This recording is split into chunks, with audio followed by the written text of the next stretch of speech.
கிறிஸ்துவுக்குள் பிரியமானவர்களே, இந்த நாளுக்கான தினசரி தியான வசனம் மத்தேயு எழுதின சுவிசேஷம் 2வது அதிகாரம் 16வது வசனம். மத்தேயு 2:16, Matthew 2:16.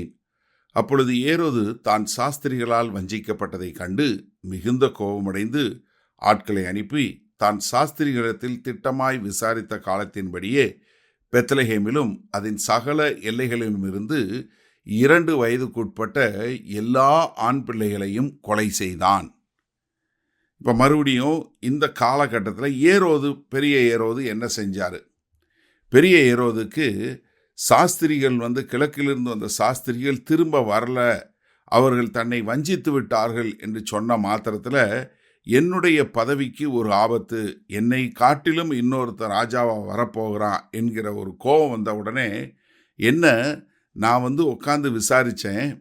பரிசேயர்களோ வேத பாரகர்களோ பிரதான ஆசாரியர் சொன்னது என்ன? அவர் பெத்லகேமில் பிறப்பாருன்னு சொன்னார்.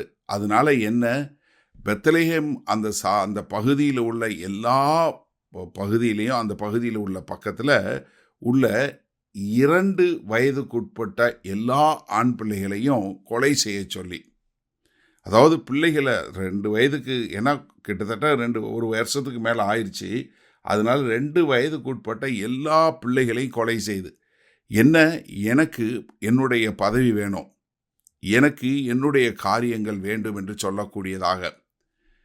இது நம்ம ஒப்பிட்டு பார்க்கும்போது எது போல இருக்கிறது? யாத்திராகமம் 1வது அதிகாரம் போல இருக்கா? நிச்சயமா. யாத்திராகமம் 1வது அதிகாரத்தில் என்ன பார்க்கிறோம்? இஸ்ரவேல் தேச மக்களை ஒடுக்கணும்னு சொல்லி பார்வோன் பார்க்குறார். ஆனால் அவர் எந்த அளவுக்கு மக்களை ஒடுக்க இஸ்ரவேல் தேச மக்களுடைய எண்ணிக்கை கூடிக்கொண்டே போகுது. அப்போ பார்வோன் என்ன செய்கிறாரு? மருத்துவச்சிகளை கூப்பிட்டு, நீங்கள் என்ன பண்ணுங்க, நீங்கள் பிரசவம் பார்க்க போகும்போது பொம்பளை பிள்ளை பிறந்தா விட்டுருங்க, ஆம்பளை பிள்ளை பிறந்தா அங்கேயே கொண்டு போட்டுருங்க அப்படின்னு சொல்லி. ஆனால் அந்த மருத்துவச்சிகள் கர்த்தருக்கு பயந்து அந்த பிள்ளைகளை கொல்லாமல் விட்டுறாங்க. அதனால இஸ்ரவேல் ஜனத்தொகை கூடிக்கொண்டே போகிறது. அப்போ எப்பொழுதுமே சாத்தான் என்ன பண்ண பார்க்குறான்? பிள்ளைகளை சிறு வயதிலேயே கொலை செய்து விட வேண்டும், சிறு வயதிலே அவர்களை ஒன்றுமில்லாமல் செய்து விட வேண்டும் என்று சொல்லக்கூடியது. இங்கே அதே மாதிரி இயேசு கிறிஸ்துவை சிறு பிள்ளையாய் இருக்கும்போதே கொலை செய்து விட வேண்டும் என்று ஏரோது மிகவும் கங்கணம் கட்டி கொண்டு பெத்லகேம் பகுதியில் உள்ள அந்த எல்லைகளில் இருக்கிற எல்லா பக்கத்தில் இருக்கிற 2 வயதுக்குட்பட்ட எல்லா பிள்ளைகளையும் கொலை செய்யக்கூடியது. அப்போ ஒரு நிமிஷம் சிந்திச்சு பாருங்க. கர்த்தராகிய இயேசு கிறிஸ்து பிறந்த உடனே அங்கு சந்தோஷம் சமாதானம் உண்டாகவில்லை, மாறாக அங்கு அழுகுரல் உண்டானது. 2 வயதுக்குட்பட்ட எல்லா பிள்ளைகளை கொலை செய்யணுங்கும் போது எவ்வளவு ஒரு கொடிய காரியம்! ஒரு பெரிய ஒரு சமாதானத்திற்கு பதிலாக ஒரு பெரிய துக்கத்தையும், அதை ஒரு பெரிய துக்ககரமான சம்பவத்தை மாற்றினது யாரு? பெரிய ஏரோது. சரி, இந்த நாளில் இந்த வசனத்தை நம்ம எப்படி எடுத்துக்கொள்வது? நீங்கள் இந்த சமகாலங்களில் இப்போ நம்ம குடும்பங்களில் இருக்கக்கூடிய ஒரு மிகப்பெரிய சவால் என்ன தெரியுமா? இன்றைக்கு நம்ம பார்க்குற மிகப்பெரிய சவால் நம்முடைய பிள்ளைகளை பார்த்து கொள்வது தான். நம்மளுடைய பிள்ளைகளை நம்ம பள்ளிக்கூடத்துக்கு அனுப்புகிறோம். அந்த பள்ளிக்கூடத்தில் என்ன சொல்லி கொடுக்குறாங்க? இப்போ ஒவ்வொரு காலகட்டத்திலையும் நீ ஆணா பெண்ணான்னு நீ டிசைட் பண்ணுன்னு சொல்லி கொடுக்குறாங்க. ஒரு ஆணோட இருக்கிறதுல ஒரு தவறு இல்லைன்னு சொல்லி கொடுக்குறாங்க. ஒரு பெண்ணோட திருமணம் செய்வது தவறு இல்லைன்னு சொல்லி கொடுக்குறாங்க.